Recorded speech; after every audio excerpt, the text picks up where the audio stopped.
Quiero compartir con vos un pensamiento, va a ser bien rápido, pero quiero que prestes atención. Está en segunda de Corintios capítulo 10. Vamos a leer esto primero.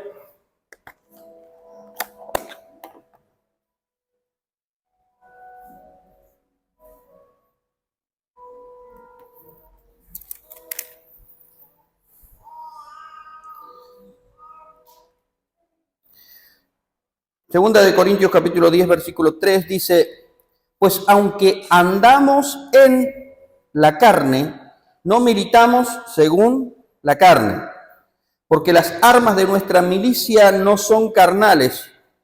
Diga conmigo, no son carnales, sino que poderosas en Dios para la destrucción de fortalezas, derribando argumentos y toda altivez que se levanta contra ¿qué? ¿Lo tienen ahí? ¿Qué pasó? Derribando argumentos y toda altivez que se levanta contra el conocimiento de Dios y llevando cautivo todo pensamiento a la obediencia a Cristo. Amén. ¿Qué pasaje? Nada más y nada menos que a la iglesia de Corinto. Se lo estaba diciendo Pablo desde la cárcel. Le estaba escribiendo esta carta maravillosa que nos queda para nosotros como una herramienta, un arma poderosa para poder entender que aunque andamos en la carne, ¿sí? Tóquese a ver si está en la carne. ¿Hay algún espíritu acá que no lo vemos? Estamos en la carne, ¿sí? Nuestro cuerpo es carnal. Aunque andamos en la carne, no militamos, esta palabra que se ha utilizado mucho estos últimos años, ¿no? La militancia. Es ir en pos de, es trabajar para, ¿sí?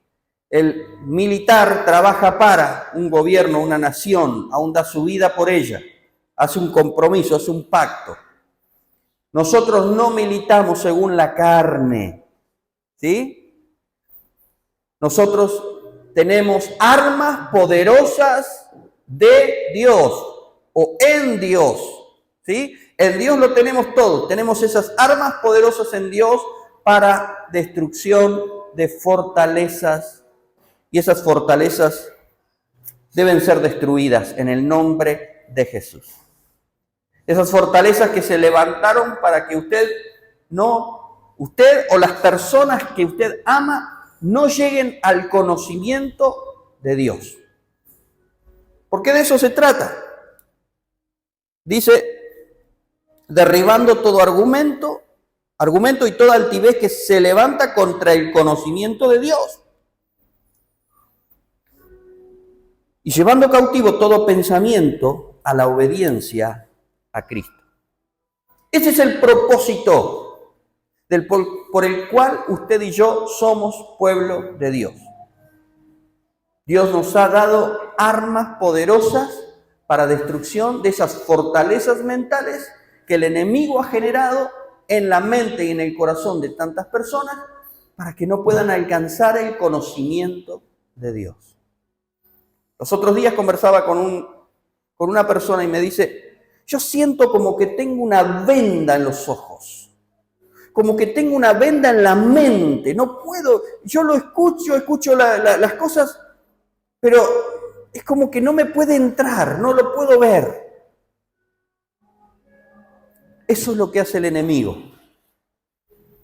Y usted le puede decir un montón de cosas a las personas, pero cuando tienen la mente cegada, cuando tienen el corazón cerrado, es muy difícil poder entrar, pero no van a entrar tus palabras ni las mías, van a entrar las palabras de Dios.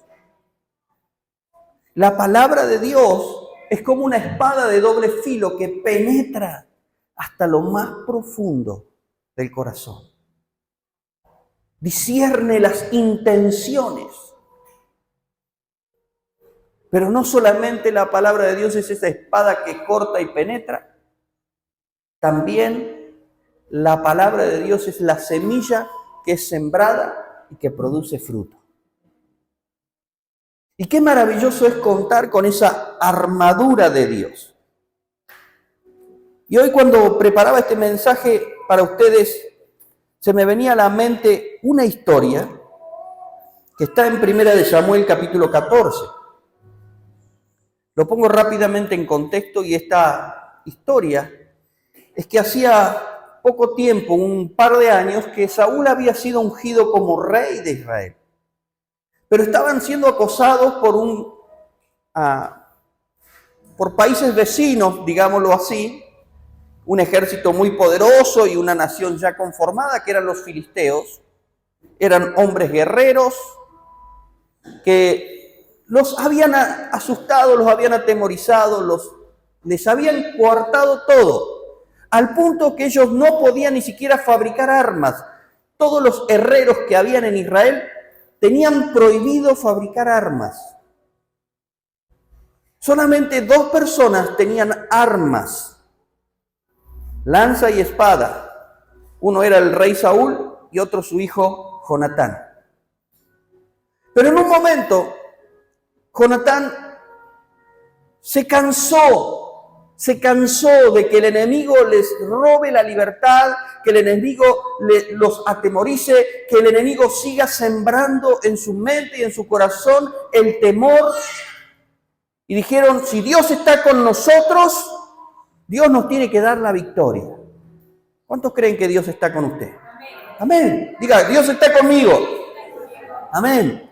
¿Y qué pasó? Yo se lo leo rápidamente, usted lo va a ver allí. Dice, aconteció un día que Jonatán, hijo de Saúl, dijo a su criado que le traía las armas: ven y pasemos a la guarnición de los filisteos que está de aquel lado.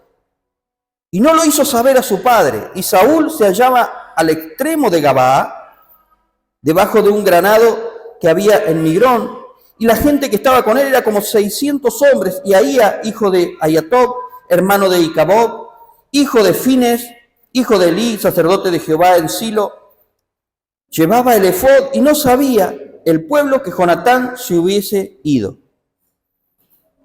Y entre los desfiladeros, por donde Jonatán procuraba pasar a la guarnición de los filisteos, había un peñasco agudo de un lado y otro del otro lado. El uno se llamaba Boses y el otro Sene. Uno de los peñascos estaba situado al norte, hacia Micmas, y el otro al sur, a Gabaa, hacia Gabaa. Dijo pues Jonatán a su paje de armas: ven, pasemos a la guarnición de estos incircuncisos, quizás haga algo Jehová por nosotros, pues no es difícil para Jehová salvar con muchos o con pocos. Y su paje de armas le respondió: haz todo lo que tienes en tu corazón, ve, pues aquí estoy contigo a tu voluntad. Dijo entonces Jonatán: vamos a pasar a esos hombres y nos mostraremos a ellos. Si ellos nos dijeren: esperad hasta que lleguemos a vosotros, entonces nos estaremos en nuestro lugar y no subiremos a ellos. Mas si nos dijeren: subid a nosotros, entonces subiremos, porque Jehová lo ha entregado en nuestras manos, y esto nos será por señal. Se mostraron pues ambos a la guarnición de los filisteos, y los filisteos dijeron: he aquí los hebreos que salen de las cavernas donde se habían escondido. Se burlaron de ellos. Y los hombres de la guarnición respondieron a Jonatán y a su paje de armas y dijeron: subid a nosotros y os haremos saber una cosa. Entonces Jonatán dijo a su paje de armas: sube tras mí, porque Jehová los ha entregado en manos de Israel. Subió Jonatán trepando con sus manos y sus pies, y tras él su paje de armas. Y los que caían delante de Jonatán, su paje de armas que iba tras él los mataba. Y fue esta la primera matanza que hicieron Jonatán y su paje de armas, como 20 hombres en el espacio de media yugada de tierra. Y hubo pánico en el campamento, por el campo y entre toda la gente de la guarnición, y los que habían ido a merodear, también ellos tuvieron pánico y la tierra tembló. Y hubo pues gran consternación. Y los centinelas de Saúl vieron desde Gabaa de Benjamín cómo la multitud estaba turbada e iba de un lado a otro y era deshecha. Entonces Saúl dijo al pueblo que estaba con él: pasad ahora revista, ved quién se ha ido de los nuestros. Pasaron revista y aquí que faltaba Jonatán y su paje de armas.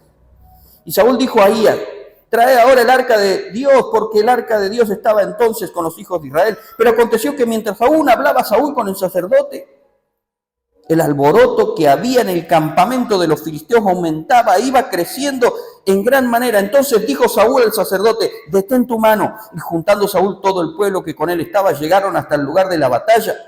Y aquí que la espada de cada uno estaba de vuelta contra su compañero y había gran confusión.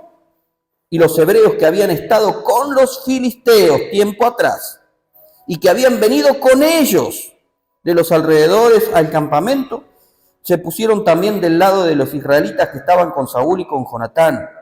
Asimismo, todos los israelitas que se habían escondido en el monte de Efraín oyeron que los filisteos huían, también ellos persiguieron en aquella batalla. Así salvó Jehová a Israel aquel día, y llegó la batalla hasta Bet-Aven. Wow.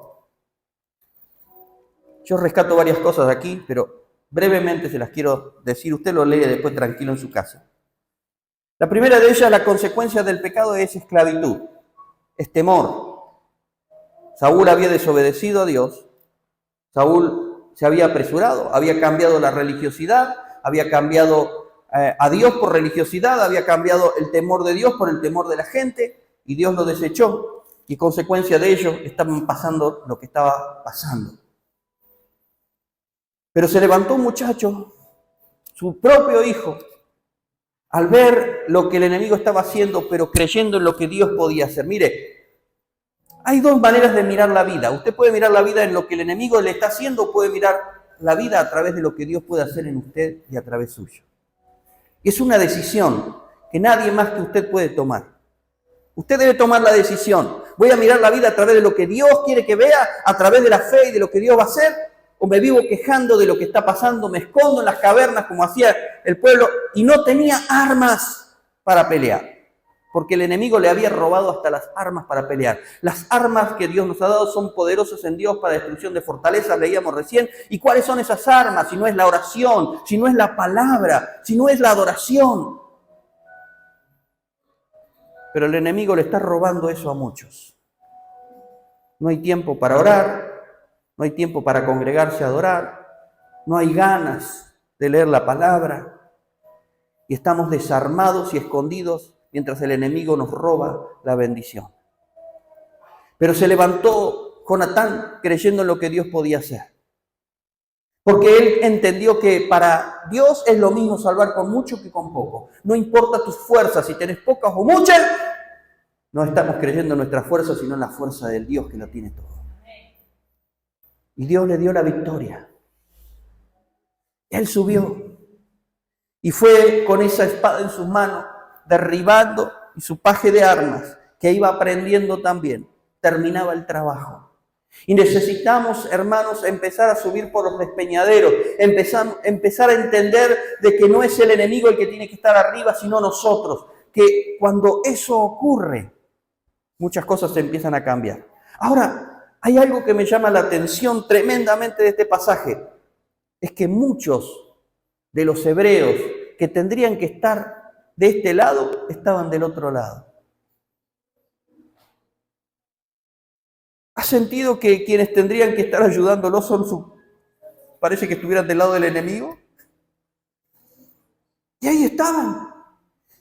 Pero ¿sabe qué? Jonatán no se puso a decir: estos hebreos que están ahí tendrían que estar con nosotros, pero mirá, están ayudándolo al enemigo. No miró eso. Miró que la batalla era de Dios y que el poder de Dios le iba a dar la fuerza para vencer. Y cuando eso empieza a ocurrir, Dios empieza a abrir los ojos de aquellos que estaban equivocados y se pasaron del bando correcto. Hermano, hermana, cuando usted empiece a tomar las armas de Dios y empiece a luchar espiritualmente, usted no va a tener que abrir su boca para decirle nada a nadie. Las cosas se van a empezar a acomodar solas. Dios va a poner las cosas en su lugar y a las personas en su lugar.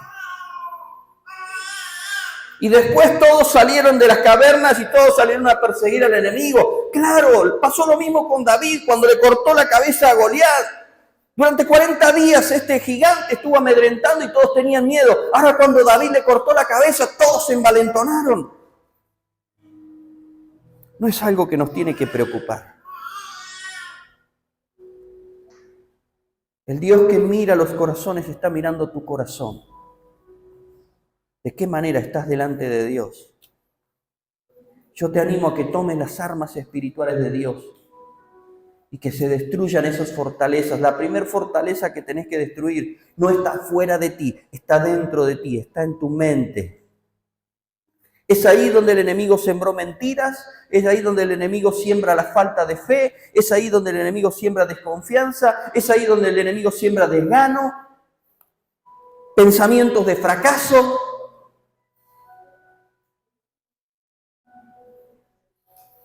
Y cuando la unción viene sobre nuestras vidas, esa unción pudre el yugo y hace que usted y yo empecemos a pensar con la mente de Cristo. Quiero orar en esta noche por cada uno de ustedes. Vamos a orar con la pastora.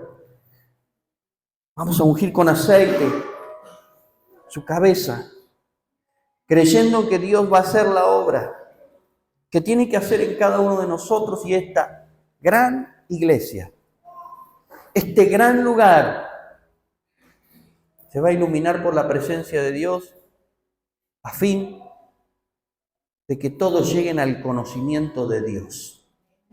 No nos olvidemos del propósito. Dios no te va a dar la victoria para que te sientas grande. La victoria es para Él, la gloria es para Él y para que otros conozcan a ese Dios poderoso que un día conociste. ¿Cuántos anhelan esto? Amén. Amén. Ponete de pie, vamos a orar.